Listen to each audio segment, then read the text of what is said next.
ಆತ್ಮಖ್ಯಾತಿ ಟೀಕೆ ಮಧ್ಯದಲ್ಲಿ ಬಂದಿರುವಂಥ ಅಮೃತಮಯ ಕಲಶ ಕಾಂಡಗಳ ಮೇಲೆ ರಾಜಮಂಜಿ ಪಾಂಡವರು ಬರೆದಿರುವ ಬಾಲಬೋಧಿನಿ ಟೀಕೆಯ ಸ್ವಾಧ್ಯಾಯ ನಡೆದಿದೆ. ಮೋಕ್ಷಾಧಿಕಾರದ ತೃತೀಯ ಮಂಗಲ ಕಲಶಿಗ ಸರ್ವಮಪಿ ಸ್ವಲಕ್ಷಣಬಲಾದಿ ಏಕಂ ಹಿ ಯಚ್ಛಕ್ಯತೆ ಚಿನ್ಮುದ್ರಾಂಕಿತನಿರ್ವಿಭಾಗಮಹಿಮಾ ಶುದ್ಧಶ್ಚಿದೇವಸ್ಮೈನಂ ವಿಂದಂತೆ ಯದಿ ಕಾರಣಾನಿ ಯದಿ ವಾ ಧರ್ಮಾ ಗುಣಾ ವಾ ಯದಿ ವಿದ್ಯಂತಾಂ ನ ಭಿದಾಸ್ತಿ ಕಾಚನ ವಿಭೋ ಭಾವೇ ವಿಶುದ್ಧೇ ಚಿತಿ. ಹೀಗಿವೆ ಪರದ್ರವ್ಯಗಳು ಯತ್ ತು ಭೇತ್ತುಂ ಶಕ್ಯತೆ. ಆ ಕರ್ಮರೂಪದ ಪರದ್ರವ್ಯ ಎಂದರೆ ವಸ್ತುವನ್ನು ಜೀವದಿಂದ ಭಿನ್ನ ಮಾಡುವ ಸಾಧ್ಯತೆ ಇದೆ ಎಂದರೆ ದೂರ ಮಾಡಲಾಗುತ್ತದೆ. ಆಯಾ ಕರ್ಮರೂಪದ ಪರದ್ರವ್ಯ ಇದೆ. ಆ ಪರದ್ರವ್ಯ ಅರ್ಥಾತ್ ವಸ್ತು ನೋಡ್ರಿ, ಯಾವ ರಾಗದ್ವೇಷ ಮೋಹಾದಿ ವಿಕಾರಿ ಭಾವ ದ್ರವ್ಯ ಕರ್ಮದ ನಿಮಿತ್ತದಿಂದ ಕರ್ಮದ ಮೇಲೆ ದೃಷ್ಟಿ ಹಾಕುವುದರಿಂದ ಯಾವ ಉಪಾಧಿ ಭಾವಗಳ ಆಗುತ್ತವೆಯೋ ಅವುಗಳನ್ನು ಜೀವದ ಮೂಲಕ ದೂರ ಮಾಡಲಾಗುತ್ತದೆ. ಇಲ್ಲಿ ಪರದ್ರವ್ಯ ಅಂತಂದ್ರೆ ಉಪಾಧಿ ಭಾವ, ಜೀವ ಅರ್ಥಾತ್ ಜ್ಞಾನ. ಏನು ಹೇಳ್ತಾರೆ? ಪರದ್ರವ್ಯ ಅರ್ಥಾತ್ ಕರ್ಮರೂಪದ ಪರದ್ರವ್ಯ ಅರ್ಥಾತ್ ಉಪಾಧಿ ಭಾವ, ವಿಕಾರಿ ಭಾವ ಜೀವದಿಂದ ಭಿನ್ನ ಮಾಡುವ ಸಾಧ್ಯತೆ ಇದೆ. ಜೀವನ ಜ್ಞಾನ, ಬೇರೆ ಏನೂ ಇಲ್ಲ. ಹೇಗಿದಾವು ಆ ಪರದ್ರವ್ಯ ಅಂಥೇಳಿ ಹೇಳಿದರು. ಯಾವುಗಳ ಸ್ವಾಮಿತ್ವವನ್ನು ಬಿಡುವ ಮಾತನ್ನು ಹೇಳಿದ್ದರು. ಅವು ಹೇಗಿದಾವು ಅಂಥೇಳಿ ಕೇಳಿದ ನಂತರ ಅವುಗಳನ್ನು ಜ್ಞಾನದ ಮೂಲಕ ದೂರ ಮಾಡೋದು ಸಾಧ್ಯ ಇದೆ. ಹಾಗಿದಾವು. ಎಂಥ ಅದ್ಭುತ ಉತ್ತರ! ಜ್ಞಾನದ ಮೂಲಕ ಅವುಗಳನ್ನು ದೂರ ಮಾಡಲು ಸಾಧ್ಯ ಇದೆ. ಜೀವದಿಂದ, ಜೀವಂದ್ರನ ಜ್ಞಾನ, ಜ್ಞಾನವನ್ನು ಹೊರತುಪಡಿಸಿ ಜೀವದೊಳಗ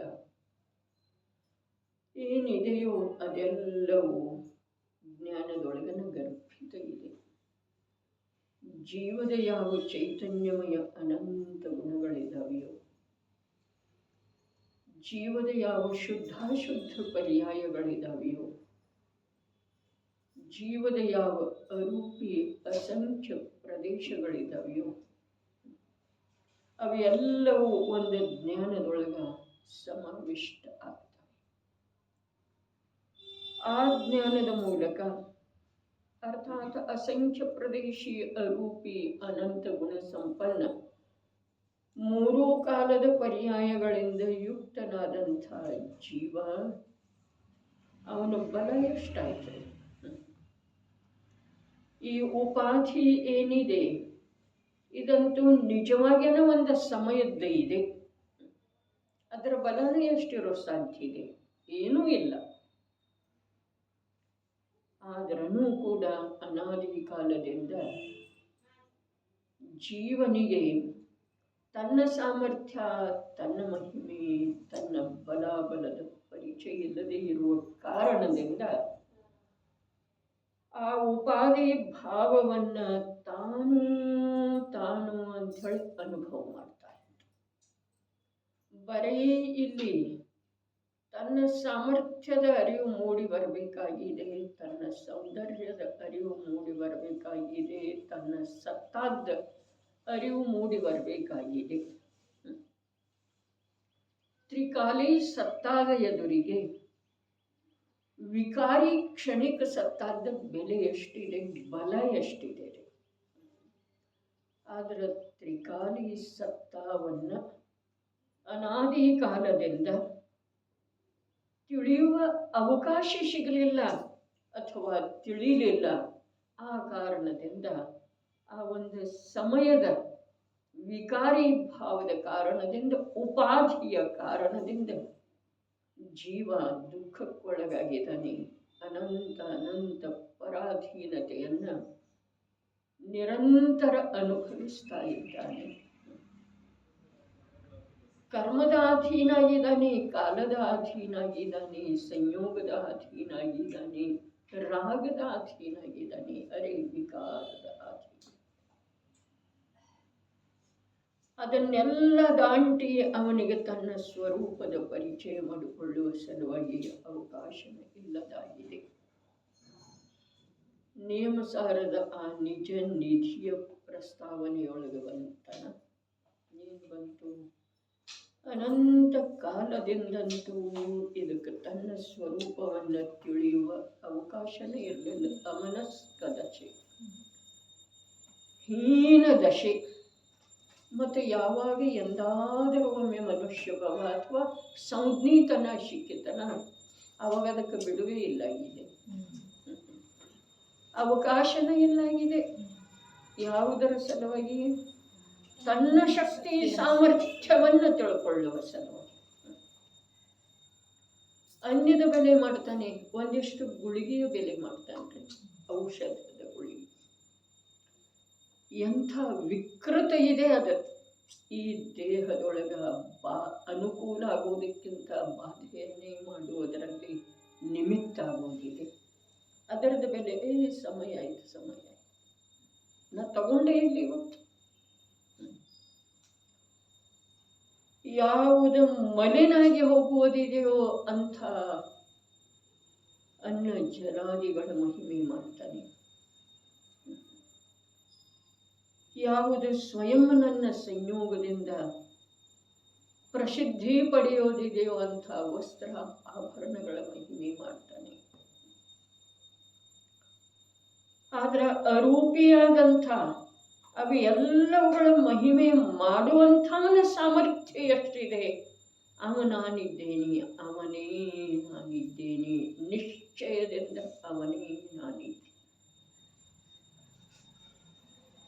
ಚಿನ್ಮುದ್ರಾಂಕಿತ ನಿರ್ಭೇದ ಮಹಿಮಾ ಎಂಥದ್ದಿದೆ. ಚೈತನ್ಯದ ಮುದ್ರೆ ಯಾವ ಗುಣ ಪರ್ಯಾಯಗಳ ಮಹಿಮೆ ಇದೆಯೋ, ಗುಣ ಪರ್ಯಾಯಗಳ ಭೇದ ಇದೆಯೋ, ಆ ಭೇದದಿಂದ ರಹಿತ ಇರುವಂಥದ್ದು ನನ್ನ ಮಹಿಮೆ ಇದೆ. ಹೀಗಿರುವುದರೊಳಗೆ ಪ್ರತ್ಯಕ್ಷ ಯಾವುದು ಭಿನ್ನಿದೆ, ಅದರ ಕಡೆ ನನಗೆ ನೋಡುವ ಅವಶ್ಯಕತೆ ಏನಿದೆ. ಇದ್ರೆ ಇಲ್ಲ ಬೆಲೆ ಬಾಳೋದ. ಅದು 50,000 ಇದೆ, 50 ಲಕ್ಷ ಇದೆ, 50 ಕೋಟಿ ಬೇಕಾದ್ರೆ ಇದೆ, 500 ಕೋಟಿ ಇದೆ. ಆದ್ರೆ ಅದರ ಬೆಲೆ ಅದರೊಳಗಿದೆಯಲ್ಲ, ನನ್ನೊಳಗೆ ಬರ್ತಿದೆ. ನನಗೇನಾದರೂ ಅದರಿಂದ ಬೆಲೆ ಪ್ರಾಪ್ತ ಆಗ್ತಿದೆ ಅಲ್ಲ. ಆದರೆ ಅದರಿಂದನೇ ತನ್ನ ಬೆಲೆ ತಿಳಿದಂತೆ. ನಾನಿಷ್ಟು ದೊಡ್ಡವನಾದ್ನೆ, ಎಷ್ಟ 50 ಲಕ್ಷದ ಮಾಲೀಕ, 5 ಕೋಟಿಯ ಮಾಲೀಕ, 500 ಕೋಟಿಯ ಮಾಲೀಕ. ಆದ್ರೆ ಪ್ರಭು ಆ ಮಾಲೀಕತ್ವದೊಳಗ ಆನಂದ ಇದೆ ಅನ್ನೋ, ಶಾಂತಿ ಇದೆ ಅನ್ನೋ, ಆಕುಲತೆ ಇದೆ. ಅದನ್ನು ಒಂದು ಸಲ ಅವಲೋಕನೆ ಮಾಡಲಿಲ್ಲ. ಮಾಲೀಕತ್ವದೊಳಗಡೆ ಸಂಪಾದನೆ ಮಾಡುವುದರೊಳಗಲ್ಲ, ಅಲ್ಲಂತೂ ಪರಾಧೀನತೆ ಸ್ಪಷ್ಟ ಇದೆ. ಆದ್ರೆ ಮಾಲೀಕತ್ವದೊಳಗೆ ಶಾಂತಿ ಇದೆ ಅನ್ನೋ, ಆಕುಲತೆ ಇದೆ. ಒಂದು ಸಲ ಅವಲೋಕನೆ ಮಾಡಲಿಲ್ಲ. ಯಾವ ಪರಪದಾರ್ಥಗಳಿಂದ ತನ್ನನ್ನು ತಾನು ಅಧಿಕ ಅಂತ ಹೇಳಿ ಮನ್ನಿಸ್ತಾ ಇದ್ದಾನೋ, ಆ ಪರ ಪದಾರ್ಥಗಳ ಸ್ವಾಮಿತ್ವದೊಳಗ ನಿಜವಾಗಿ ತನಗೆ ಶಾಂತಿ ಇದೆಯಲ್ಲ. ಇಲ್ಲಿ ಸ್ವಾಮಿತ್ವವನ್ನು ಬಿಟ್ಟುಕೊಡುವ ಮಾತು ಹೇಳಿದಾರಲ್ಲ. ಪರದ್ರವ್ಯ ಯಾವ ಆ ಉಪಾಧಿ ಏನದವ ಅವು ಪರದ್ರವ್ಯ ಅಂತ ಹೇಳಿ ತಿಳ್ಕೊಂಡ ಅದರ ಮೇಲಿನ ಸ್ವಾಮಿತ್ವವನ್ನು ಬಿಟ್ಟುಕೊಡುವ ಮಾತು. ಸ್ವಾಮಿತ್ವದೊಳಗೆ ಅಧಿಕಾರದೊಳಗೆ ಶಾಂತಿ ಇದೆ ಅನ್ನೋ ಭಾರ ಮತ್ತು ಆಕುಲತೆ ಇದೆ. ವಿಚಾರ ಮಾಡಲಿಲ್ಲ, ಅಧಿಕಾರ ಸಿಕ್ಕರೆ ಸಾಕ. ಯಾವ ಕ್ಷೇತ್ರಗಳು ಯಾವುದೇ ಪ್ರಕಾರದ್ದು.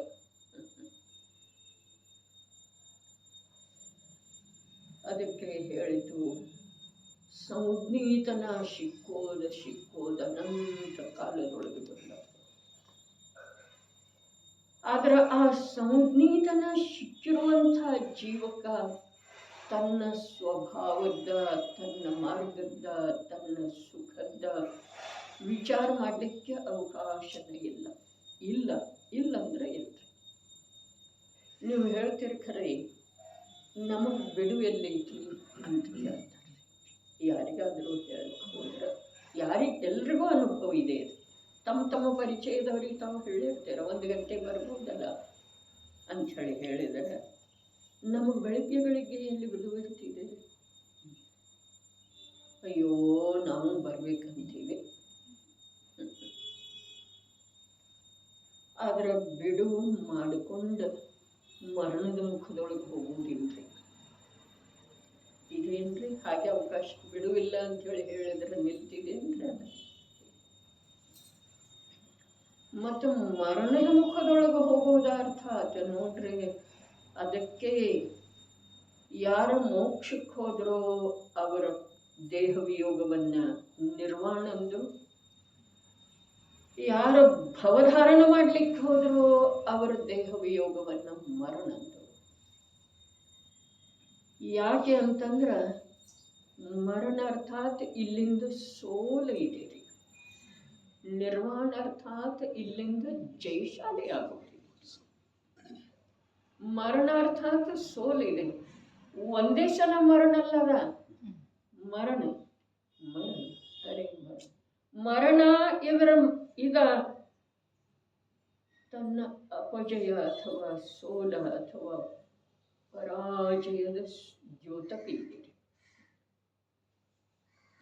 ನಿರ್ವಾಣ ಇದು 3 ಲೋಕದೊಳಗೆ ಜಯ ನಿರ್ವಾಣ ಪದವಿಗೆ ಜಯ. ನಿರ್ವಾಣ ಕಲ್ಯಾಣಿಕದೊಳಗೆ ಸಮಾವೇಶ ಆಗಿರುವಂಥವರ ಜಯಕಾರ ಮಾಡ್ತಾರೆ. ಪ್ರಭು ಮೋಕ್ಷಕ್ಕೆ ಹೊರಟು ಯಾಕೆ ಜಯಕಾರ ಮಾಡ್ತಾರೋ? ಅವನು ಶಾಶ್ವತ ಜಯಶಾಲಿ ಆಗಿ ಹೋದರೆ ಇನ್ನು ಅವನನ್ನು ಪರಾಜಿತಗೊಳಿಸುವಂಥ ನಿಮಿತ್ತ 3 ಲೋಕದೊಳಗೆ ಯಾವುದೂ ಇಲ್ಲ. ಯಾಕೆ? ಅವನು ಸ್ವಯಂ ಪರಾಜಿತ ಆಗುವುದಿಲ್ಲ. ಯಾರು ಪರಾಜಿತ ಆಗುತ್ತಾರೆ ಅವರಿಗೆ ಪರಾಜಯದ ನಿಮಿತ್ತ. ಯಾರು ಸ್ವಯಂ ಆಂತರ್ಯದೊಳಗೆ ಜಯಶಾಲಿಯಾಗಿದ್ದಾರೋ ಅವರನ್ನು ಪರಾಜಿತ ಮಾಡುವಂಥ ನಿಮಿತ್ತ ಲೋಕದೊಳಗೆ ಎಲ್ಲಿಯೂ ಯಾವ ಕಾಲದಲ್ಲೂ ಇಲ್ಲ. ಅದಕ್ಕೆ ಬುದ್ಧಿಯೊಳಗೆ ತಗೊಳ್ಳೋದ ನಿರ್ವಾಣ ದೇಹ ವಿಯೋಗನೇ ಇದೆ. ಇದು ದೇಹ ವಿಯೋಗನೇ ಇದೆ. ಆದರೆ ಇದಕ್ಕೆ ಮೃತ್ಯು ಮರಣ ಅನ್ನುವಂಥ ಎಂಥ ಹೀನ ಶಬ್ದದ ಪ್ರಯೋಗ ಇದೆ.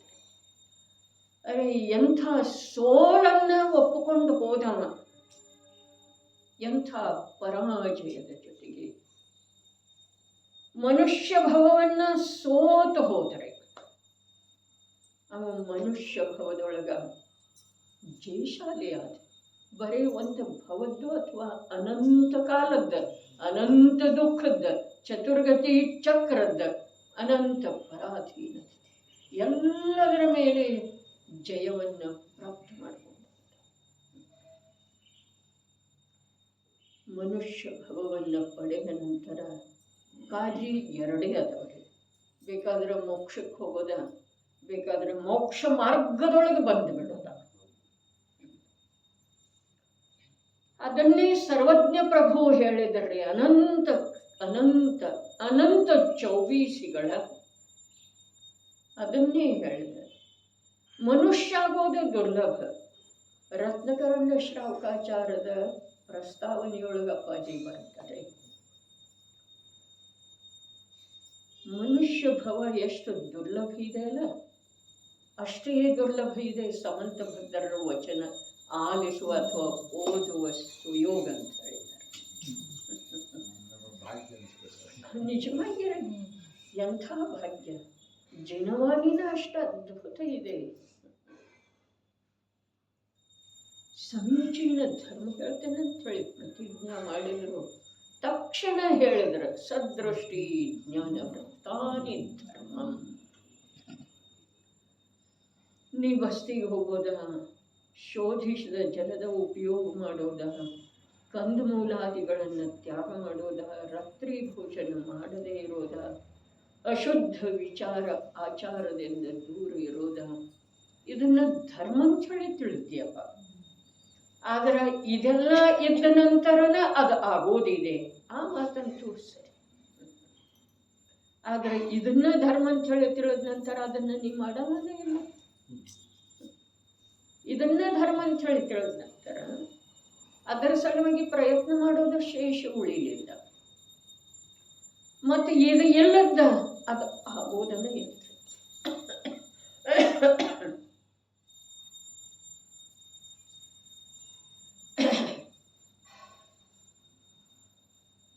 ಒಂದೊಂದು ಶಾಲೆಗ ಒಂದೊಂದು ಬಣ್ಣದ ಯೂನಿಫಾರ್ಮ್ ಇರ್ತಿದೆ.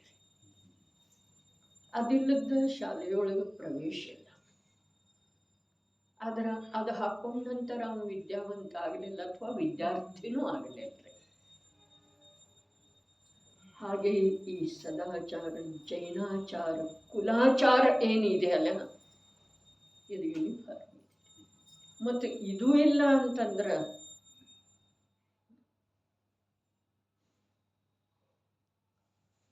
ವ್ಯವಹಾರದ ಮಾತನ್ನ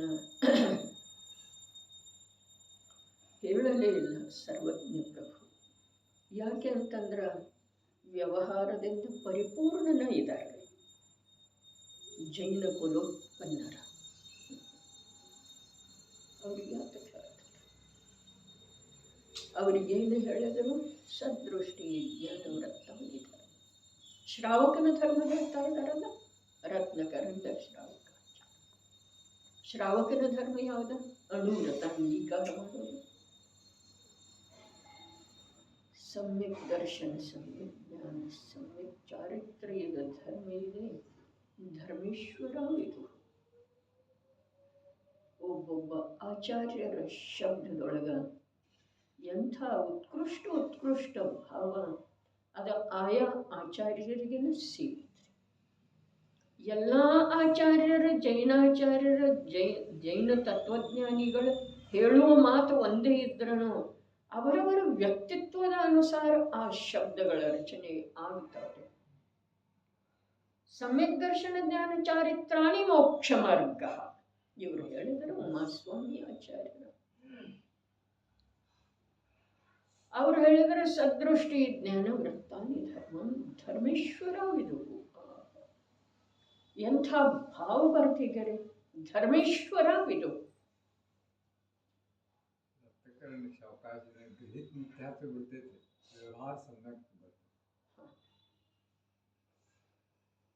ಗ್ರಹಿತ ಮಿಥ್ಯಾತ್ವ ಬಿಟ್ಟು ವ್ಯವಹಾರ ಸಮ್ಯಕ್ತ್ವ ಬರ್ತಿದೆ.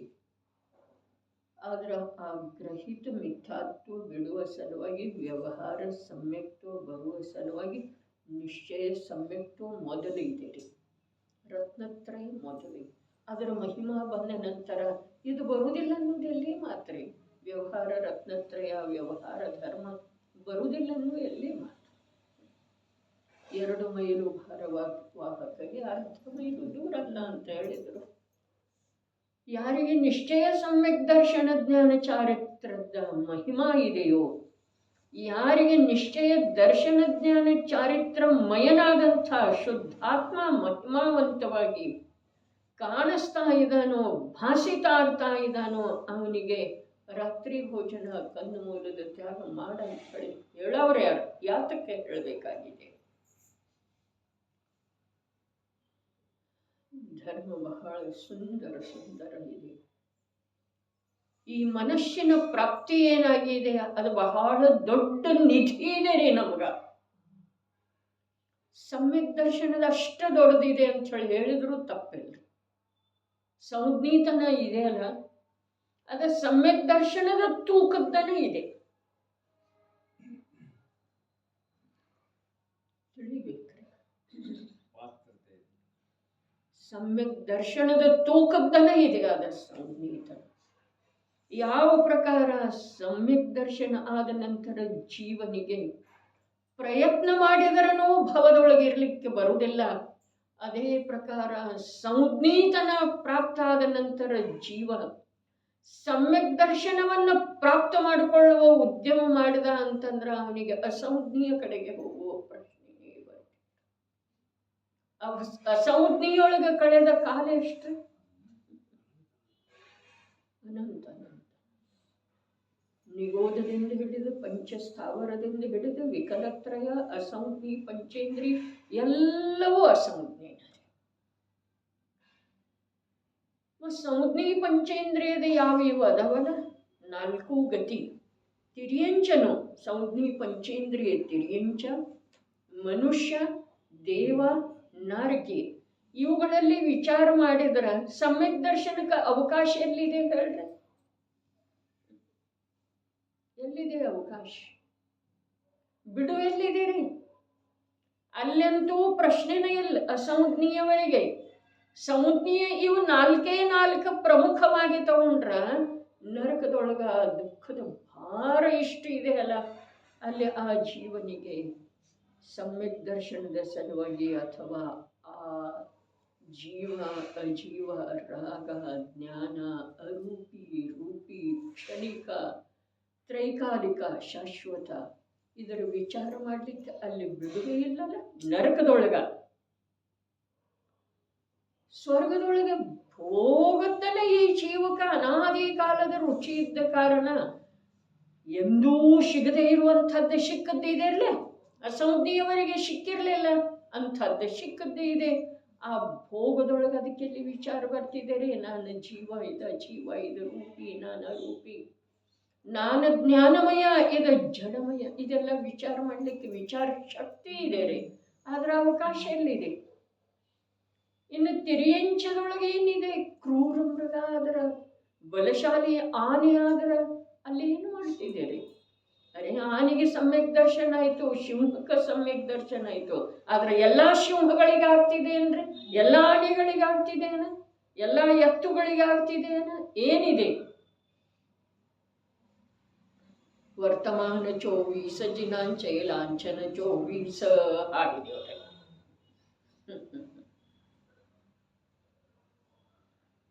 ಆ ಲಾಂಛನದಿಂದ ಏನಾಗುತ್ತೆ? ಅರೆ ಸಿಂಹ ಪರ್ಯಾಯದೊಳಗಾಯ್ತು, ಆನೆಯ ಪರ್ಯಾಯದೊಳಗಾಯ್ತು. ಇದನ್ನ ತಿಳ್ಕೊಂಡ ನಾನು ನನ್ನ ಸಮ್ಯಕ್ ದರ್ಶನ, ನನ್ನ ರತ್ನತ್ರಯವನ್ನು ಪ್ರಕಟಪಡಿಸಿಕೊಳ್ಳೋದಿದೆ, ನನ್ನ ಸ್ವಭಾವದ ನಿರ್ಣಯ ಮಾಡೋದಿದೆ, ನನ್ನ ಸ್ವಭಾವದ ಸನ್ಮುಖ ಆಗುವುದಿದೆ. ಪರದ್ರವ್ಯ ಸಂಯೋಗಿ ಪದಾರ್ಥ, ಜಡ ಪದಾರ್ಥ, ಚೇತನ ಪದಾರ್ಥ, ಸ್ವಾರ್ಥಿ ಜೀವ, ಅವುಗಳಿಂದ ಭಿನ್ನಾಗಿ ಅಂತರ್ಮುಖತೆಯ ಮೂಲಕ ಅಂತಃತತ್ವವನ್ನು ಹಿಡ್ಕೊಳ್ಳುತ್ತಿದೆ. ಅದು ಸ್ವರ್ಗದೊಳಗಾಗಲಿಲ್ಲ, ತಿರಿಯಂಚದೊಳಗಾಗಲಿಲ್ಲ, ಮನುಷ್ಯದೊಳಗಾಗ್ತಿದೆ ಅನ್ನ ಇದುವರೆಗೆ ಆಗಿಲ್ಲಲ್ಲ. ಹಿಂದಿನ ಮನುಷ್ಯ ಭಾವಗಳು ಬೇಡ, ಈ ಮನುಷ್ಯ ಯಾಕಾಗಲಿಲ್ಲ ಅನ್ನೋದೊಂದು ಪ್ರಶ್ನೆ ಒಳಗಿಂದ ಬರಲಿಲ್ಲ. ಆ ಪ್ರಶ್ನೆ ಹತ್ತುವುದಿಕ್ಕಿನಿಂದ ನಮ್ಮನ್ನು ಪೀಡಿಸ. ಯಾಕಾಗಲಿಲ್ಲ? ಏನಾಗಿದೆ ನಿನಗ?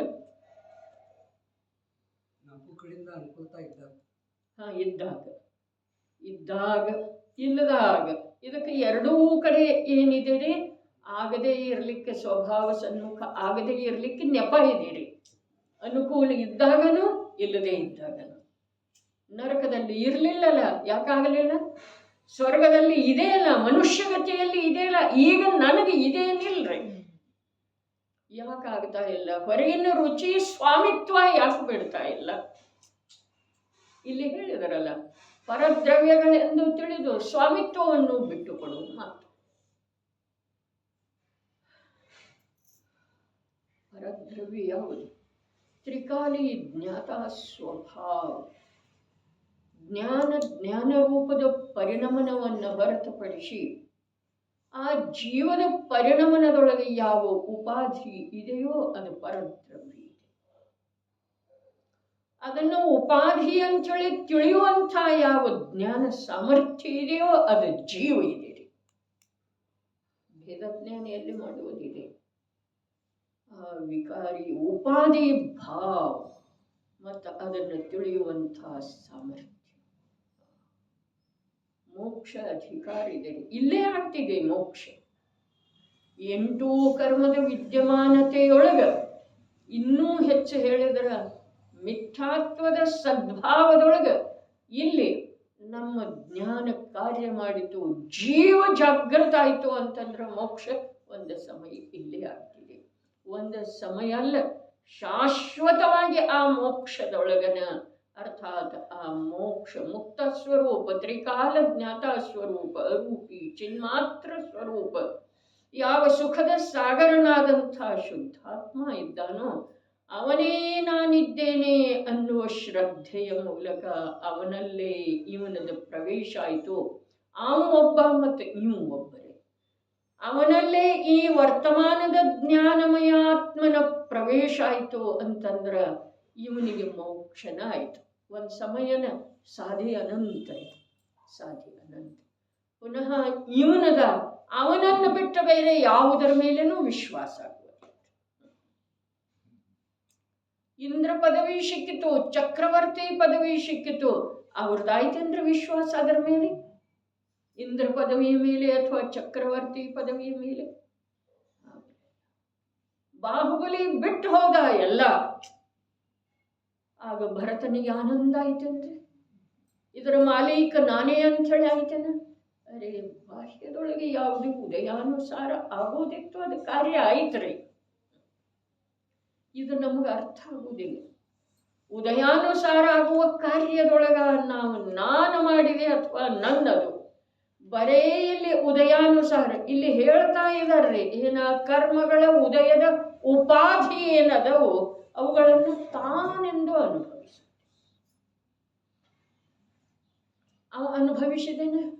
ಅಖಂಡ ಚಕ್ರವರ್ತಿದ್ದ ಸಾಕೇತಪುರದೊಳಗೆ ಪ್ರವೇಶ ಮಾಡಿತಲ್ಲ, ಏನ ಚಕ್ರರತ್ನ. ಅವಾಗ ಅವನಿಗೇನಾಯ್ತು? ಏನು ಅನುಭವ ಮಾಡಿದ? ಪೂರ್ಣ ಚಕ್ರವರ್ತಿಯ ಅನುಭವ ಮಾಡಿದ.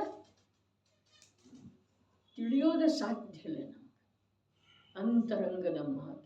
ಯಾಕೆ ಅಂತಂದ್ರ ಯಾವಾಗ ನಮ್ಮ ಅಂತರಂಗ ನಮಗ ಪ್ರಕಟ ಆಗ್ತಿದೆಯೋ ಆವಾಗ ಆ ಧರ್ಮಾತ್ಮರುಗಳ ಅಂತರಂಗದ ಪರಮ ನಿರ್ಮಲತೆ, ಪರಮ ನಿಸ್ಪೃಹತೆ, ಆ ಸಂಘದೊಳಗಿದ್ರೂ ನಿಸ್ಸಂಗತೆ, ಭೋಗದೊಳಗಿದ್ರೂ ಕೂಡ ತ್ಯಾಗಿ ಯೋಗಿ, ಭೂಮಂಡಲವಿದ್ದು ನಿಸ್ಸಂಗ, ಮಂಡೆ ಬೆಳೆದ ಮನಬೋಳಾದ ತಪಸ್ವಿ, ಉಂಡು ಪವಾಸಿ ಬಳಸಿ ಬ್ರಹ್ಮಚಾರಿ.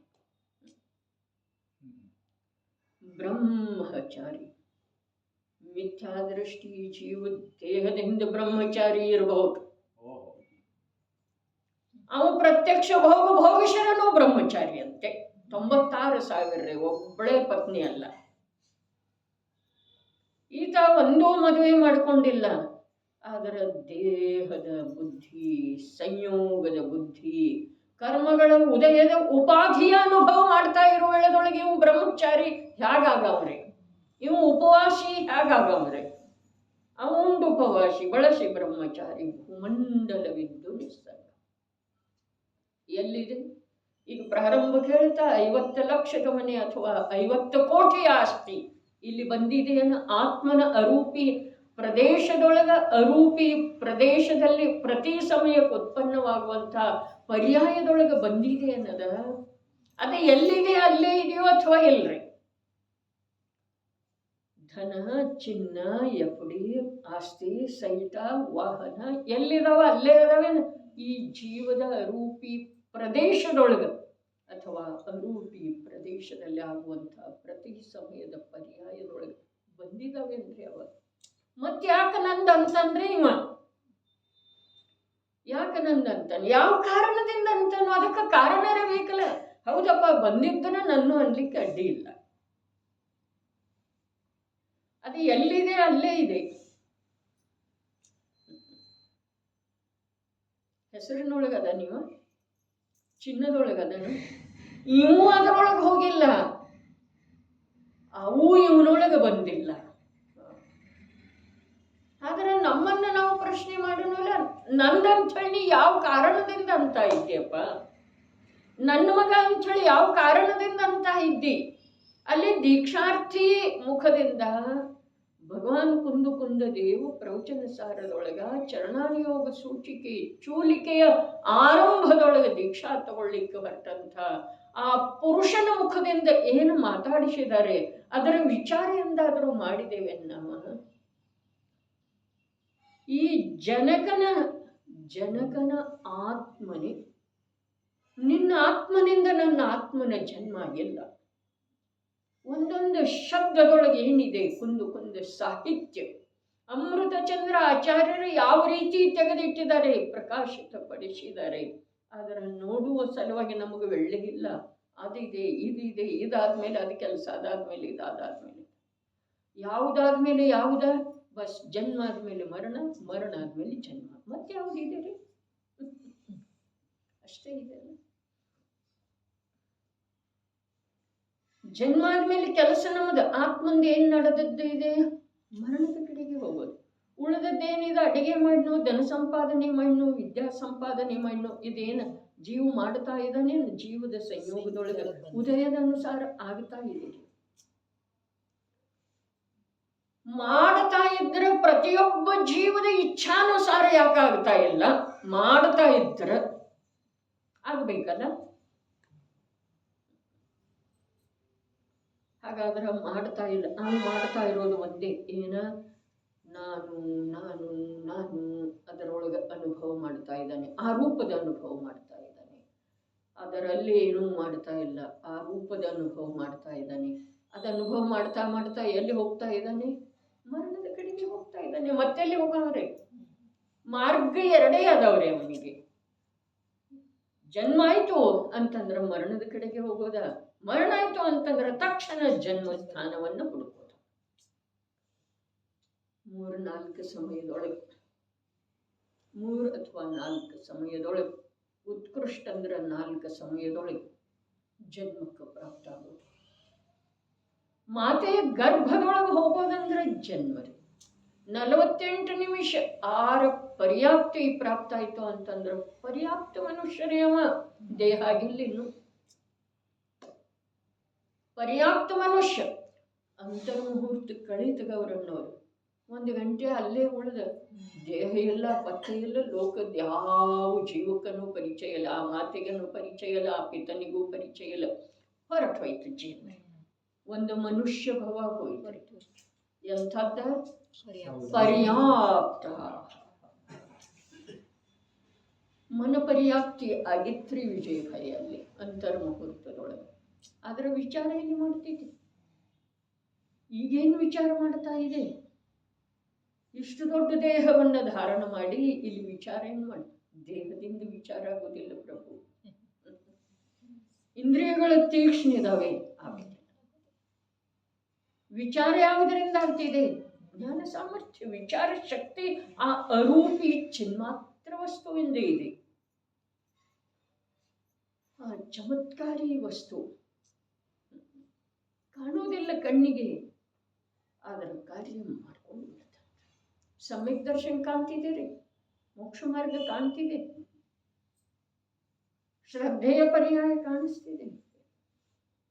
ಆದರೆ ಅನಂತ ದುಃಖದಿಂದ ಬಿಡುಗಡೆ ಹೊಂದಿ ಬಿಡ್ತಾನೆ. ಶ್ರದ್ಧೆಯ ನಿರ್ಮಲ ಪರ್ಯಾಯ, ಜೀವದ್ರವ್ಯದ ಶ್ರದ್ಧಾ ಗುಣದ ಒಂದು ನಿರ್ಮಲ ಪರ್ಯಾಯ, ಒಂದು ಸಮಯದ ನಿರ್ಮಲ ಪರ್ಯಾಯ, ಒಂದು ನಿರ್ಮಲ ಪರ್ಯಾಯ ಅಷ್ಟೇ. ಮುಂದೆ ಏನಿದೆ? ಮುಂದೆ ರತ್ನತ್ರಯಮಯವಾದ ಸ್ವಾಧೀನ ಮಾಡುತ್ತಿದೆ. ಅಲ್ಲೇನಿಲ್ಲ, ಅಲ್ಲಿ ಕರ್ಮ ಇಲ್ಲ, ರಾಗಿಲ್ಲ, ದೇಹ ಇಲ್ಲ, ಪತ್ನಿ ಪುತ್ರರಿಲ್ಲ, ದೇವಗುರುಗಳಿಲ್ಲ, ಸುಧಾತಾಯಿ ತೀರ್ಥ ಇಲ್ಲ. ಏನಿದೆ ಅಲ್ಲಿ? ಅಲ್ಲಿ ಅಕೇಲ ಏಕಾಕಿ ಚಿನ್ಮಾತ್ರ. ಅರೆ ಅವನ ವಿಸ್ತಾರ ಎಷ್ಟಿದೆ, ಅವನ ಪ್ರದೇಶ ಎಷ್ಟಿದಾವೆ, ಅಸಂಖ್ಯ ಲೋಕಾಕಾಶ ಪ್ರಮಾಣ ಅವನ ಪ್ರದೇಶ ಅದಾವಲ್ಲ. ಇನ್ನು ಅದರೊಳಗ ಅವನೇ ಅವ ಇದ್ದ ನಂತರ ಮತ್ಯಾವುದು ಎಲ್ಲಿಂದ ಬರೋದ್ರೆ, ಅವನೇ ಅವ ಮತ್ತೆ ಯಾವ್ದು ಎಲ್ಲಿಂದ ಬರೋ, ಪತ್ನಿ ಪುತ್ರ ಎಲ್ಲವ, ಧನ ಐಶ್ವರ್ಯ ಎಲ್ಲದ, ರಾಗ ಎಲ್ಲದ, ಆಕಾಶದ ಪ್ರದೇಶದಷ್ಟು ಪ್ರದೇಶದೊಳಗೆ ಅವನೇ ಅವ ಇದ್ದಾನೆ. ಅವನನ್ನು ಹೊರತುಪಡಿಸಿ ಏನೂ ಇಲ್ಲ. ಮೋಕ್ಷ ಕೂಡ ಇಲ್ರಿ. ಈ ಮೋಕ್ಷ ಹೋಗೋದಿದೇನಿಲ್ರಿ ಸಮಯ ಸಾರದೊಳಗೆ. ಮೋಕ್ಷ ಅಧಿಕಾರ ಹೊರಟು ಹೋಗ್ತಿದೆ. ಸರ್ವ ವಿಶುದ್ಧ ಜ್ಞಾನಗಳು. ಸಮಯ ಸಾರದ ಸುಂದರ ರಚನೆ, ಸಮಯ ಸಾರದ ಉಪಲಬ್ಧಿ. ಸಮಯ ಸಾರದೊಳದೇನು ರತ್ನಕರಂಡ ಶ್ರಾವಕಾಚಾರ್ಯದ ಸಮಯ ಸಾರದ ಮುಂದ ರತ್ನಕರಂಡ ಶ್ರಾವಕಾಚಾರ್ಯ ನಂತರ ಇದೆ. ಇಲ್ಲಿ ಶುದ್ಧಾತ್ಮನ ನಿರ್ಣಯ ಆಗ್ತಿದೆ, ಅಲ್ಲಿ ಶುದ್ಧಾತ್ಮನೊಳಗ ನಿರಂತರ ಗಮನ. ಶ್ರಾವಕ ಆಗಬೇಕಾದ್ರ ಜೀವ ಆಗೋದು ಅವಶ್ಯಕ ಇದೆ ಅಲ್ಲ. ಮೊದಲ ಜೀವ ಆಗಬೇಕಾದ್ರ ಜ್ಞಾನದ ಕಾರ್ಯ ಆಗೋದು ಅವಶ್ಯಕ ಇದೆ ಅಲ್ಲ. ಜ್ಞಾನದ ಕಾರ್ಯ ಎಲ್ಲಿ ಆಗೋದ? ನಾನು ಜೀವಿದ್ದೇನೆ, ಇಂಥ ಚೈತನ್ಯ ರೂಪಿ ಮಹಾಪದಾರ್ಥ ಇದ್ದೇನೆ, ಬಹಳ ಮಹಿಮಾ ಇದೆ. ತುಚ್ಛ ಯಾವುದ ಸಂಯೋಗ ಇದೆಯೋ ನಿಯಮದಿಂದ, ವಿಯೋಗದ ಜೊತೆಗೇನ ಅದರದ ಸಂಯೋಗ ಆಗಿದೆಯೋ ಆ ಸಂಯೋಗದ ಮಹಿಮೆ ಬರ್ತಿದೆ. ಆದರೆ ಯಾವುದು ಸ್ವಾಭಾವಿಕ ಸ್ವಭಾವ ಇದೆಯೋ ಅದರ ನಿರ್ಮಾಣ ಯಾರೂ ಮಾಡಲಿಲ್ಲ, ಅದರ ನಾಶ ಎಂದೂ ಯಾರಿಂದನೂ ಯಾವ ಕಾರಣದಿಂದನೂ ಆಗೋ ಸಾಧ್ಯವಿಲ್ಲ. ಅಂಥ ಸ್ವಭಾವದ ಮಹಿಮೆ ಬರಲಿಲ್ಲ. ಆ ಸ್ವಭಾವ ಕೂಡ ಎಂಥದ್ದ? ಚೈತನ್ಯ ಸ್ವಭಾವ. ಪರದ್ರವ್ಯಗಳ ಕಡೆಗೆ ನೋಡುವ ಅವಶ್ಯಕತೆನೇ ಬೀಳದೆ ಇರುವಂತಹ ಸಾರ್ವಭೌಮ ಸ್ವಭಾವ. ಆ ಕರ್ಮರೂಪದ ಪರದ್ರವ್ಯ ವಸ್ತುವನ್ನು ಜೀವದಿಂದ ಭಿನ್ನ ಮಾಡುವ ಸಾಧ್ಯತೆ ಇದೆ, ಮನುಷ್ಯನಿಂದಲ್ಲ, ಜೀವದಿಂದ.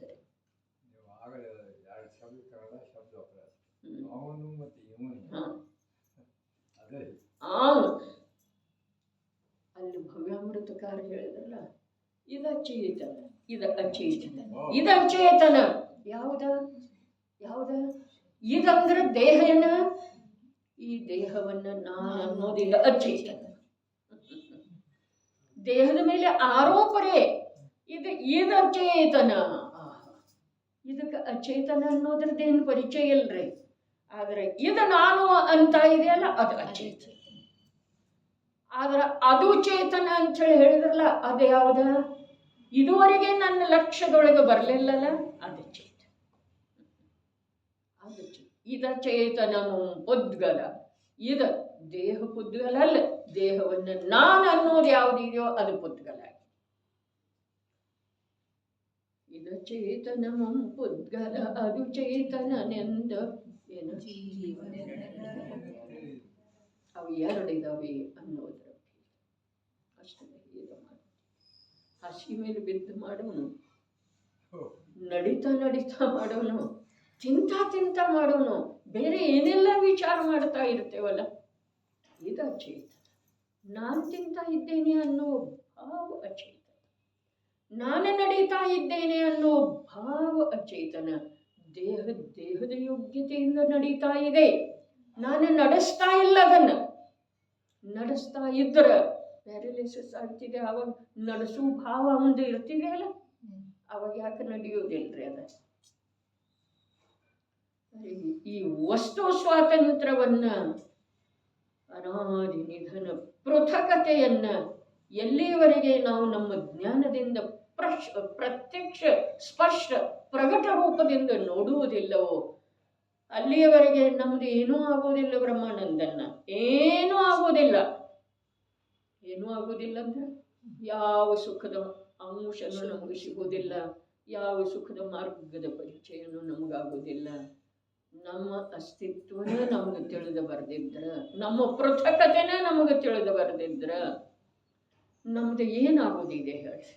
ಯಾವ ವ್ರತದಿಂದ, ಯಾವ ಉಪವಾಸದಿಂದ, ಯಾವ ದಾನದಿಂದ? ಅರೆ ಆ ದಾನಾದಿ ಕ್ರಿಯೆ ಎಷ್ಟು ದೂರ ಅದವ್ರೆ ಈ ಜೀವದಿಂದ ಮತ್ತು ಜೀವದ ಭಾವದಿಂದ ಎಷ್ಟು ದೂರ ಅದವ್ರೆ ಅವ. ತಾನಾಗೆ ಆಗ್ತಾವ್ರಿ ಅವ, ತಾನಾಗೇನೆ ಆಗ್ತಾ ಇದ್ದಾವೆ. ಅದಕ್ಕೆ ತಾನಾಗೇನ ಆಗುವುದನ್ನ ನಾನಂಥೇಳಿ ಅನುಭವ ಮಾಡಿ ಈ ಜೀವಕ್ಕೆ ಇನ್ನೂ ಭಾರ ಅನ್ನಿಸ್ತಾನೆ ಇಲ್ರಿ. ನಾನಂಥೇಳಿ ಅನುಭವ ಮಾಡೋದು ಭಾರ ಇದೇನಿಲ್ಲ. ಈಗ ಹೇಳ್ತಲ್ಲ ಸ್ವಾಮಿತ್ವ, ಬರೀ 50 ಕೋಟಿಯ ಮಾಲೀಕನ ನೀ ಏನು ಮಾಡ್ತಾ ಇಲ್ಲ, ಮಾಡೋದು ಬೇಕಾಗಿಲ್ಲ. ಎಲ್ಲರೂ ಯಾರ್ಯಾರೋ ಮಾಡ್ತಾ ಇದ್ದಾರೆ. ಅದರ ಮಾಲೀಕ ಅನ್ನುವ ಭಾವ ಇದೆಯಲ್ಲ, ಅದು ಶಾಂತಿದಾಯಕ ಇದೆ ಅನ್ನೋ ಆಕುಲತನ ಇದೆ. ಅದರೊಳಗೆ ಏನಿದೆ?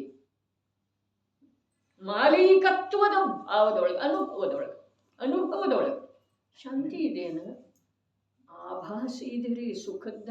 ಅದು ಇವನದನ್ನು ಕಲ್ಪಿತ ಇದೆರಿ, ಕಲ್ಪನಾ ಮಾಡಿದ್ದ ಇದೆ ಆಭಾಸ. ಅದು ಧನದಿಂದ ಬಂದಿಲ್ಲ, ಮಾಲೀಕತ್ವದಿಂದ ಬಂದಿಲ್ಲ, ಇವು ಸ್ವಯಂ ಕಲ್ಪನಾ ಮಾಡ್ಕೊಂಡು. ಇನ್ನು ಕಲ್ಪನಾ ಲೋಕದೊಳಗೆ ಎಷ್ಟು ಕಾಲ ಇರೋದ್ರಿ? ಭ್ರಾಂತಿಯೊಳಗೆ ಎಷ್ಟು ಕಾಲ ಇರೋದು? ಭ್ರಾಂತಿಯಿಂದ ಮೇಲೆದ್ದು ಬರೋದು ಅವಶ್ಯಕ ಇದೆ. ಅದಕ್ಕೆ ಸಂಜ್ಞೀಪನ ಬೇಕು. ಆ ಸಂಜ್ಞೀತನ ನಮಗೆ ಸಿಕ್ಕದ್ದಿದೆ.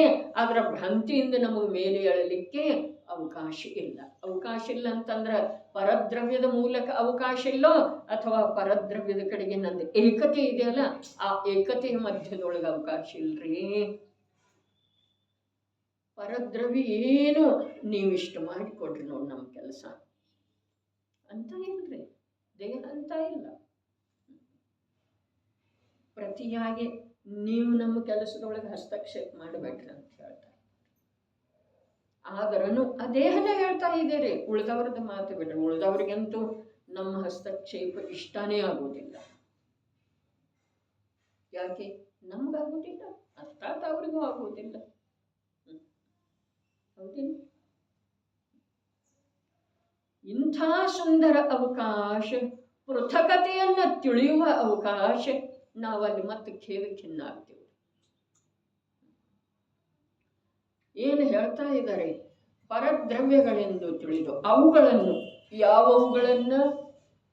ಕರ್ಮಗಳ ಉದಯದಿಂದ ಆಗಿರುವಂತಹ ಉಪಾಧಿಗಳನ್ನು ಏನು ತಿಳಿಯುವುದಿದೆ? ಪರದ್ರವ್ಯಗಳೆಂದು ತಿಳಿದು ಸ್ವಾಮಿತ್ವವನ್ನು ಬಿಟ್ಟುಕೊಡಲಾಗಿದೆ. ಹೇಗಿವೆ ಪರದ್ರವ್ಯಗಳು? ಆ ಕರ್ಮರೂಪದ ಪರದ್ರವ್ಯ. ಇಲ್ಲಿ ಉಪಾಧಿ ಬಿಟ್ಟರೆ ಇಲ್ಲಿ ಕರ್ಮ ತಗೊಂಡ್ರೆ. ಯಾಕೆ? ಉಪಾಧಿ ಅಂದ್ರೂ ಅಂತ, ಕರ್ಮ ಅಂದ್ರೂ ಅಂತ ಮೇಲೆ ಹೇಳಿ ಬಂದಿದ್ದಾರಲ್ಲ. ಕರ್ಮಗಳ ಉದಯದಿಂದ ಯಾವುದಾಗಿದೆಯೋ ಅದು ಉಪಾಧಿ ಇದೆ. ಹಾಗಾದ್ರೆ ಆ ಕರ್ಮ ಹೇಗಿದಾವೆ? ಆ ಕರ್ಮ ಹೇಗಿದವು ಅಂತಂದ್ರೆ ಅವು ಪರದ್ರವ್ಯ ಅದಾವ. ಒಂದು ಮಾತು. ಎರಡನೇದೇನು? ಅವುಗಳನ್ನು ಜೀವದ ಮೂಲಕ ಬಿಟ್ಟುಕೊಡೋ ಸಾಧ್ಯ ಇದೆಪ್ಪ ಅಂಥವದವು. ಅವೇನು ಜೀವ ಬಿಟ್ಟುಕೊಟ್ಟ ನಂತರ ಮತ್ತೆ ಜೀವದ ಮಸ್ತಕದ ಮೇಲೆ ಬಂದು ಕೂಡುವಂಥವು ಇಲ್ಲವು. ಪರದ್ರವ್ಯ ರೀ, ಎಷ್ಟು ಪ್ರಾಮಾಣಿಕಿದಾವೆ. ಇವು ಬಿಟ್ಟು ಕೊಡ್ಲಿಲ್ಲ ಅಂತಂದ್ರೆ ಇದು ಇವನ ಅಪರಾಧ. ಅವುಗಳ ಅಪರಾಧ ಏನೂ ಇಲ್ಲ. ಇವು ಬಿಟ್ರೂ ಕೂಡ ಇವನ ಹತ್ರ ಬರ್ತಾ ಇದ್ದಾವೆ, ಹೀಗೆ ಮಾತಿಲ್ಲ. ಬಿಟ್ಟ ನಂತರ ಏನು ಮಾಡ್ತಾವ್ರಿ? ದೇಹ ಬುದ್ಧಿಯನ್ನು ಬಿಟ್ಟ ನಂತರ ದೇಹ ಏನು ಮಾಡ್ತಿದ್ದೀರಿ? ಸಂಯೋಗ ಬುದ್ಧಿಯನ್ನು ಬಿಟ್ಟ ನಂತರ ಸಂಯೋಗ ಏನು ಮಾಡ್ತಿದ್ದೀರಿ? ಆದರೆ ಇದರಲ್ಲಿ ಅವುಗಳ ಸ್ವರೂಪ ಹೇಳಿದರೆ ಇವನ ಸಾಮರ್ಥ್ಯದ ಸ್ವರೂಪ ಹೇಳಿದರೆ, ಇವನಲ್ಲಿ ಅಂಥ ಸಾಮರ್ಥ್ಯ ಇದೆ. ಎಂಥದ್ದು? ಅನಾದಿ ಕಾಲದಿಂದ ತಾನವು ಅಂಥೇಳಿ ಅನುಭವ ಮಾಡ್ತಿದ್ದ, ತನ್ನವು ಅಂಥೇಳಿ ಅನುಭವ ಮಾಡ್ತಿದ್ದಲ್ಲ, ಅದನ್ನು ಬಿಟ್ಕೊಡೋ ಸಾಮರ್ಥ್ಯ ಇವನಲ್ಲೇ ಐತಿ. ದೂರ ಆಗುವ ಸಾಮರ್ಥ್ಯ ಐತೆ, ಅವುಗಳಿಂದ ದೂರ ಉಳಿಯುವ ಸಾಮರ್ಥ್ಯ ಐತೆ. ತಾನಾಗೇನೆ ಅಂಟುಕೊಳ್ತಾ ಇದ್ದಾನೆ. ಈಗ ತಾನಾಗೇನೆ ಬಿಟ್ಟು ಬಿಡೋದಿದೆ. ಅವು ಯಾವುವು ಇವನನ್ನ ಯಾವುದೇ ರೀತಿಯಿಂದ ಬರಮಾಡಿಕೊಳ್ತಾ ಇಲ್ಲ. ಯಾವುದೇ ರೀತಿಯಿಂದ ಅವ ಇವನಿಗೆ ಅಂಟತಾ ಇಲ್ಲ, ಅಂಟ ಇವನೇ ರೀ, ಅವುಗಳಿಗೆ ಅಂಟುಕೊಳ್ತಾ ಇದ್ದಾನೆ. ಧರ್ಮದ ಉಪದೇಶ, ಧರ್ಮದ ಮಾತು ಬಲ್ಲವರು ಮರಣಾಸನ್ನ ಜೀವಕ್ಕೆ ಏನು ಹೇಳ್ತಾರ್ರಿ, ಈ ಕಡೆದೆಲ್ಲ ಬಿಟ್ಟು ಬಿಡ್ರಿ, ನಾ ಆತ್ಮ ಇದೇನಂತ ವಿಚಾರ ಮಾಡಿ, ನಾ ಹೊಸ ಮನೆಗೆ ಹೊರಟಿದ್ದೇನಂತ ವಿಚಾರ ಮಾಡಿ, ಈಗ ಹಳೆ ಮನೆ ಜರ್ಜರಿತಾಗಿದೆ, ಇದರ ಮೋಹ ಬಿಟ್ಟು ಬಿಟ್ರಿ ಹೇಳ್ತಾರಲ್ಲ. ಹಾಗಾದ್ರೆ ಈ ಹಳೆ ಮನೆ ರೂಪದ ದೇಹದ ಮೋಹವನ್ನೇ ಬಿಟ್ಟ ನಂತರ, ಇದು ನಾನು ನನ್ನದು ಅನ್ನೋದನ್ನು ಬಿಟ್ಟ ನಂತರ, ಈ ಹಳೆ ದೇಹಕ್ಕೆ ಸಂಬಂಧಿಸಿದ ಸಂಯೋಗಿ ಚೇತನ ಪದಾರ್ಥಗಳ ಮಹಿಮೆಯನ್ನು ಅಥವಾ ಅವುಗಳ ಸ್ಮರಣೆಯನ್ನು ಇಟ್ಕೊಳ್ಳೋದಿದೆ ಅಂದರೆ, ಸ್ಮರಣೆಯನ್ನು ಇಟ್ಟುಕೊಂಡ್ರೆ ಲಾಭ ಇದೇನು ಹಾನಿ ಇದೆ? ಅವೇನು ಬರುವುದಿಲ್ಲಲ್ಲ. ಇವು ಎಷ್ಟೇ ಪ್ರೀತಿ ಮಾಡಿದ್ರೂ ಅವು ಇವನ ಜೊತೆಗೆ ಬರುವುದಿಲ್ಲ.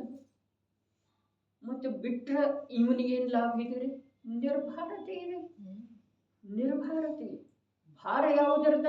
ಉಪಾಧಿಯ ಭಾರ ಇದೆ, ಕರ್ಮದ ಭಾರ ಇದೆ. ಕರ್ಮ ಅಂದ್ರೆ ಜ್ಞಾನಾವರಣಾದಿ ಅಲ್ಲ, ಕರ್ಮ ಅಂದ್ರೆ ದ್ರವ್ಯ ಕರ್ಮ, ನೋ ಕರ್ಮ ಅಲ್ಲ. ಕರ್ಮ ಅರ್ಥಾತ್ ಆ ದ್ರವ್ಯ ಕರ್ಮದ ಉದಯದ ನಿಮಿತ್ತದಿಂದ ನೋ ಕರ್ಮದ ಕಡೆಗೆ ನೋಡುವ ಕಾರಣವಾಗಿ ಯಾವ ವಿಕಾರಿ ಭಾವರೂಪ ತಾನಾಗ್ತಾ ಇದ್ದಾನಲ್ಲ, ಅದು ಒಂದೇ ಕರ್ಮ ಇದೆ. ಆ ಕರ್ಮ ಎಂಥದ್ದಿದೆ ಅಂತಂದ್ರೆ ಪರದ್ರವ್ಯ ಇದೆ ಅಂತ ಹೇಳಿ. ಆ ಕರ್ಮ ಎಂಥದ್ದಿದೆ? ಪರದ್ರವ್ಯ ಇದೆ. ಮತ್ತು ಪರದ್ರವ್ಯ ಇರುವುದರ ಜೊತೆಯಾಗಿ ಏನಿದೆ? ನೀನು ಬಿಟ್ಟು ಕೊಟ್ಟರೆ ಅದು ಹೋಗುವಂಥದ್ದಿದೆ. ಅದು ನಿನ್ನ ಬೆನ್ನು ಹತ್ತಿ ಬರುವುದಿಲ್ಲ. ಮೋಹವನ್ನು ಬಿಟ್ಟು ಕೊಟ್ಟ ನಂತರ ಈ ದೇಹ ಮತ್ತು ದೇಹಕ್ಕೆ ಸಂಬಂಧಿಸಿದ ಜಡಚೇತನಗಳ ಮೋಹವನ್ನು ಬಿಟ್ಟು ಕೊಟ್ಟ ನಂತರ ಮುಂದಿನ ಭಾವದೊಳಗೆ ಈ ದೇಹ ಯಾವ ಪ್ರಕಾರ ಬರುವುದಿಲ್ಲವೋ ಅದೇ ಪ್ರಕಾರ ಆ ಮೋಹ ಜನಿತ ಕರ್ಮ ಕೂಡ ಇವನ ಜೊತೆಗೆ ಬರುವುದಿಲ್ಲ. ಬಿಟ್ಟು ಕೊಟ್ಟವ್ರು ಎಲ್ಲಿ ಹೋದ್ರಿ? ಬಿಟ್ಟು ಕೊಟ್ಟವ್ರು ಎಲ್ಲಿ ಹೋದ್ರ? ಲೋಕದ ಅಗ್ರಭಾಗಕ್ಕೆ ಅಶರೀರಿ, ಶರೀರವನ್ನು ಬಿಡುವ ಮಾತ ಯಾವುದರೊಳಗೆ ಬಂತಲ್ಲ? ನಿಯಮಸಾರದಲ್ಲಿ ಬರ್ತಿದೆ, ಯಾವುದರಲ್ಲಿ ಬಂತ ಸ್ಮರಣೆ ಇಲ್ಲ. ಅರೆ, ಈ ದೇಹವನ್ನು ಬಿಟ್ಟುಕೊಟ್ಟು ದೇಹದ ಕಾರಣವನ್ನ, ದೇಹ ಪ್ರಾಪ್ತಿಯ ಕಾರಣವನ್ನು ಜೊತೆಗಿಟ್ಕೊಳ್ಳೋದ, ಅದಕ್ಕೆ ಮರಣ ಅನ್ನೋದಿಲ್ಲ, ಅಥವಾ ಅದಕ್ಕೆ ದೇಹವನ್ನು ಬಿಡುವಿಕೆ ಅನ್ನೋದಿಲ್ಲ. ಇದರೊಳಗೆ ಬರ್ತಿದೆ ದೇಹವನ್ನು ಬಿಡುವುದು ಯಾವುದಕ್ಕಂತಾರೋ, ದೇಹದ ಮೇಲಿನ ಮಮತೆಯನ್ನು ಬಿಡುವುದಕ್ಕ ದೇಹ ಬಿಡುವುದು. ಇಲ್ಲದಿದ್ರೆ ನೀನು ಅಸಾಧ್ಯ ಮರಣಕ್ಕೆ ಗುರಿ ಆಗ್ತಿ ಅಂತ ಹೇಳ್ತಾರೆ. ಅಸಾಧ್ಯ. ಇಲ್ಲಿ ಸ್ವಾಮಿತ್ವ ಬಿಟ್ಟಿರಂತೆ ಏನು ಶಬ್ದ ಇದೆ ನೋಡ್ರಿ. ಪರದ್ರವ್ಯಗಳನ್ನು ತಿಳಿದು ಸ್ವಾಮಿತ್ವವನ್ನು ಬಿಟ್ಟುಕೊಡಲಾಗಿದೆ. ಯಾವುದರ ಸಲುವಾಗಿ? ಅಂಥ ಅನುಭವದ ಸಲುವಾಗಿ. ಎಂಥ ಅನುಭವ? ಚಿನ್ಮುದ್ರಾಂಕಿತ ನಿರ್ಭೇದ ಮಹಿಮಾ, ಅದರ ಅನುಭವದ ಸಲುವಾಗಿ. ಆ ಅನುಭವವು ಹೇಗಾಗುತ್ತದೆ ಆ ಪ್ರಕಾರವನ್ನು ಹೇಳುತ್ತಾರೆ ಅಂದ್ರಲ್ಲ. ಆ ಪ್ರಕಾರ ಏನಿದೆ? ಅವುಗಳನ್ನು ಪರದ್ರವ್ಯ, ಯಾವುಗಳನ್ನು ಅನಾದಿ ಕಾಲದಿಂದ ತಾನಂಥೇಳಿ ಅನುಭವ ಮಾಡ್ತಾ ಇತ್ತಲ್ಲ, ಯಾವುವು ಕರ್ಮಗಳ ಉದಯದ ಉಪಾಧಿ ಏನದವು ಅವುಗಳನ್ನು ತಾನು ಅಂಥೇಳಿ ಅನುಭವ ಮಾಡ್ತಿತ್ತು. ಈಗೇನು ಮಾಡಿತ? ಅವುಗಳನ್ನು ಪರದ್ರವ್ಯ ಅಂಥೇಳಿ ತಿಳ್ಕೊಂಡು ಅವುಗಳ ಮೇಲಿನ ಸ್ವಾಮಿತ್ವವನ್ನು ಬಿಟ್ಟುಕೊಡಲಾಗಿದೆ. ಹಾಗಾದರೆ ಸ್ವಾಮಿತ್ವ ಬಿಟ್ಟುಕೊಡ್ಬೇಕಾದ್ರೆ ಅವು ಎಂಥವದವು? ನೀವು ಸ್ವಾಮಿತ್ವ ಬಿಟ್ಟು ಕೂಡಲೇ ಅವು ಹೋಗುವಂಥವದವು.